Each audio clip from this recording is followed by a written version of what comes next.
Hello বন্ধুরা, আসসালামু আলাইকুম। স্বাগতম জানাচ্ছি আমার চ্যানেলে। তো বন্ধুরা, আজকে দারুণ ফাটাফাটির একটা রেসিপি নিয়ে আসছি। করলা অথবা উস্তা যে কোনো একটা দিয়ে এই রেসিপিটি করে নিতে পারবেন। তো এক প্লেট নয়, এই ভর্তাটা দিয়ে এক গামলা ভাত খাওয়া যাবে। এত মজার, এত টেস্টি হবে রেসিপিটি। তো প্রথমে এখানে আমি আস্ত অবস্থাতেই কিন্তু করলা দুইটা ভালোভাবে ধুয়ে নিয়েছি। আমি এখানে দুইটা করলা নিয়েছি, আমার যতটুকু লাগবে সেই অনুযায়ী। তো আপনারাও যদি রেসিপিটি করেন আপনাদের প্রয়োজন অনুযায়ী নিয়ে নেবেন বন্ধুরা। তো করলা দুইটাকে আগে ধুয়ে নিয়েছি, কারণ এটা কেটে ধুলে এর ভিতরে পানিটা শোষণ করে নেবে, ভর্তাটা কিন্তু প্যাচপ্যাচে হয়ে যাবে সেজন্যে। তো যেহেতু আমি ধুয়ে নিয়েছি, এই যে এখানে পানি পড়েছে, পানিটা একটু ফেলে নিলাম।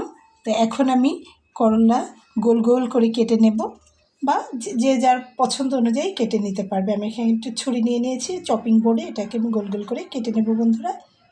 তো বন্ধুরা, আমি গোল গোল করে কেটে নিয়েছি, মোটা পাতলা কোনো নিয়ম নেই, মিডিয়ামভাবে কেটে নিলেই হয়ে যাবে। তো এখন কি করতে হবে, এর ভেতর থেকে বীজগুলোকে ফেলে দিতে হবে। বিচি বা দানা যে যার ভাষাতে যাই বলুক, ওগুলোকে একটু বেছে নিয়ে এগুলোকে আলাদা করে এখানে আমি রেখে দিচ্ছি। খুব ভালো করে বিচিগুলো ফেলে নিতে হবে।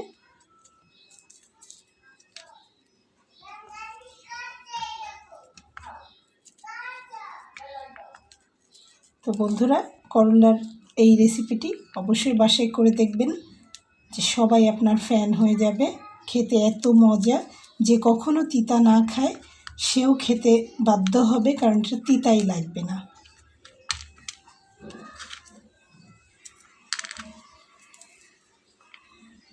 তো ঠিক এভাবে দানাগুলো সব বেছে ফেলে দিব।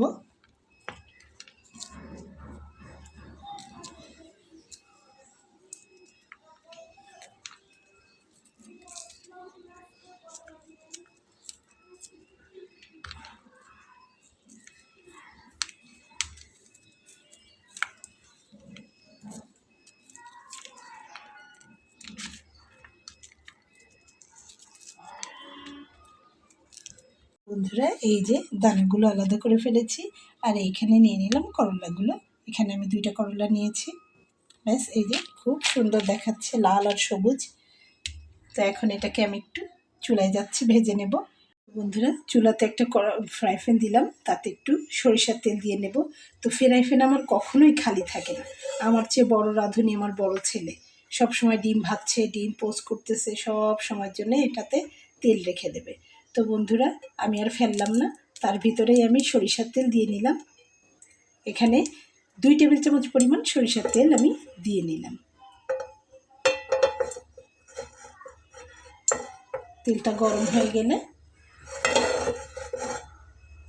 এর ভেতরে আমি এখানে কেটে রাখা উস্তাটা দিয়ে দেব।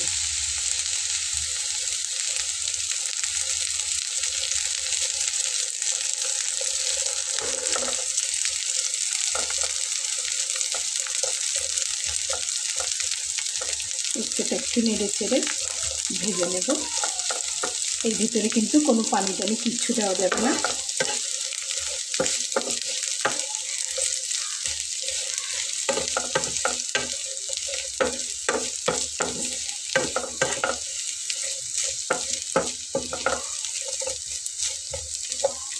আর এই রেসিপিটি কিন্তু সরিষার তেল দিয়েই করতে হবে।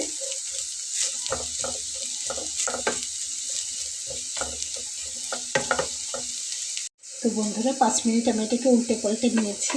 এখন আমি এর ভেতরে দিয়ে নেব একটু লবণ,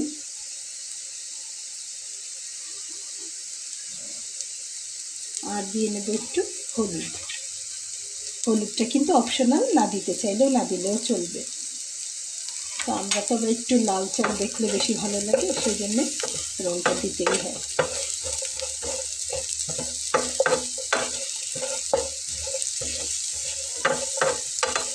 এই যে হলুদটা দিয়ে এখন এটাকে উল্টে পাল্টে আরও কিছুক্ষণ ভেজে নেব।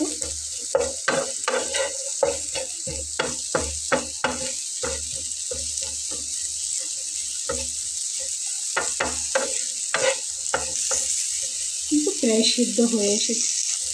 এই যে শুধু আর একটু ভেজে নেব।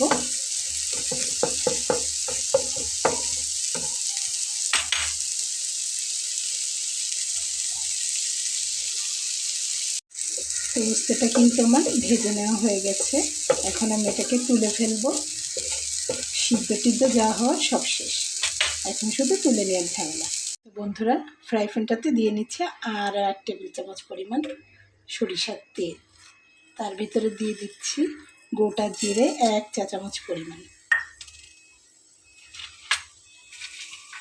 তারপরে দিয়ে দিচ্ছি বেশ কিছুটা রসুন, কোয়া কোয়া করে দিয়ে দিলাম। দিয়ে দিচ্ছি কাঁচা লঙ্কা আর বেশ কিছুটা শুকনো মরিচ। ঝালের স্বাদ কিন্তু নিজেদের কাছে যে যত ঝাল খেতে পছন্দ করে সেই অনুযায়ী ঝাল দিয়ে নিতে হবে। নিয়ে এটাকে খুব ভালো করে ভেজে নিতে হবে। বন্ধুরা, একটা জিনিস লক্ষ্য করবেন, আমি কিন্তু এখানে কোনো পেঁয়াজের ব্যবহার করছি না, শুধুমাত্র রসুন দিয়ে নিলেই হবে একটু বেশি করে। আমি এখানে 2টা রসুন কোয়া ছাড়িয়ে নিয়েছি, বেশি রসুন, যার জন্য একটু সাইজটা ছোটো। আপনারা মনে চাইলে বেশি করে রসুন দিয়ে নিতে পারেন। খুব ভালো করে এগুলো ভেজে নিতে হবে, বিশেষ করে শুকনো মরিচটা একটু লাল লাল করে ভেজে নিতে হবে। কাঁচামরিচগুলো কিন্তু ফেটে চোখে আসবে, একটু দূরে দাঁড়িয়ে ভেজে নিতে হবে।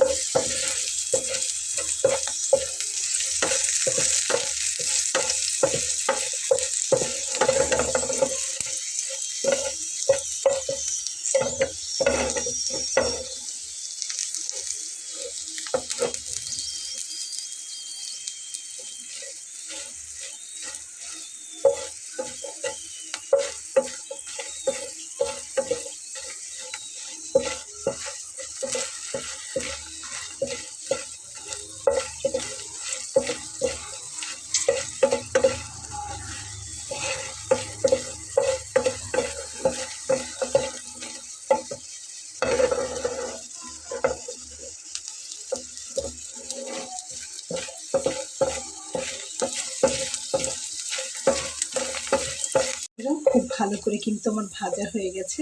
তো আমার আজকে আস্ত ধনিয়া নেই, সেজন্য আমি এখানে একটু গুঁড়ো ধনিয়া দিয়ে দিচ্ছি উপরে। ধনিয়ার গুঁড়া দিয়ে নিলাম, দিয়ে চুলার জালটা অফ করে দেবো, এটা গরমই হয়ে যাবে। আর আমি এখন দিয়ে নিচ্ছি বেশ কিছু ধনিয়া পাতা। ধনিয়া পাতাটা না দিলেও চলবে, যেহেতু এখন সিজনাল সেজন্য দিলাম। তো এই দুটো কিন্তু আমি চুলাটা বন্ধ করে দিয়েছি, গরমেই হয়ে যাবে।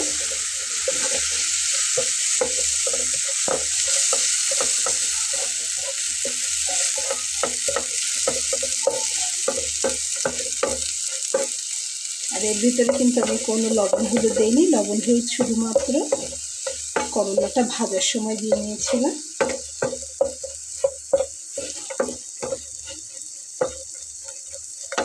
এই যে ভালো করে ভেজে নিলাম।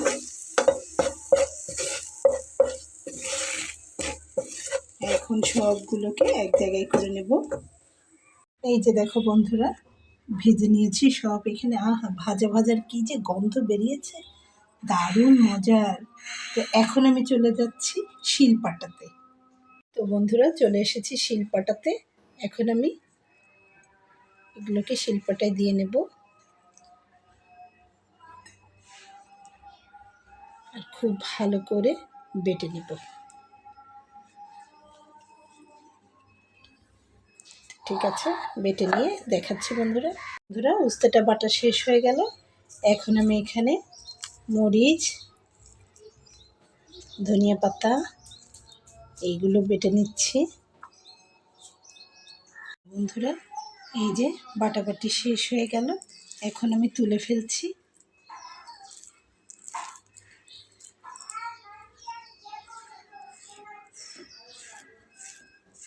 খুব ভালো করে কেকে কেকে তুলে নেব।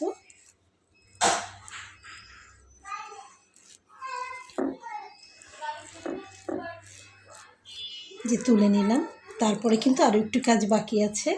এই যে এখানে কিন্তু একটু চেখে দেখতে হবে লবণটা ঠিক হয়েছে কিনা। যদি লবণটা আরও একটু দেওয়ার প্রয়োজন হয় তো দিয়ে নিতে হবে। তো বন্ধুরা আমি একটু সামান্য লবণ দিয়ে মাখিয়ে নেব। বন্ধুরা আমি এখানে একটু লবণ দিয়ে মাখিয়ে নিচ্ছি। লবণটা কিন্তু কম হলে একদম খেতে ভালো লাগবে না। সুন্দর করে ঝাল লবণ সব একসঙ্গে মিশিয়ে গুছিয়ে নেব।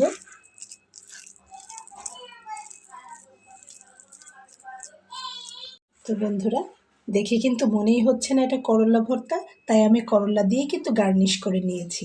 দারুণ মজার এই রেসিপিটি বন্ধুরা, কেমন লেগেছে তোমাদের অবশ্যই কমেন্ট সেকশানে এসে জানাবা। খুব বেশি উপকরণ তো লাগে না, করলা ঘরেই থাকে। তো সব সময়ের জন্য একটাই কথা বলবো, ট্রাই করে দেখবা কেমন হলো, এবং আমার এই ছোট্ট চ্যানেলটিকে সাবস্ক্রাইব করে সঙ্গে থেকে যাবা বন্ধুরা। যদি ভালো লাগে অবশ্যই ফিডব্যাক দিও। তো বন্ধুরা আজকের মতো বিদায় নিয়ে চলে যাচ্ছি। দেখা হবে আগামীতে নতুন কোনো রেসিপি নিয়ে। সেই পর্যন্ত ভালো থেকো। আল্লাহ হাফেজ।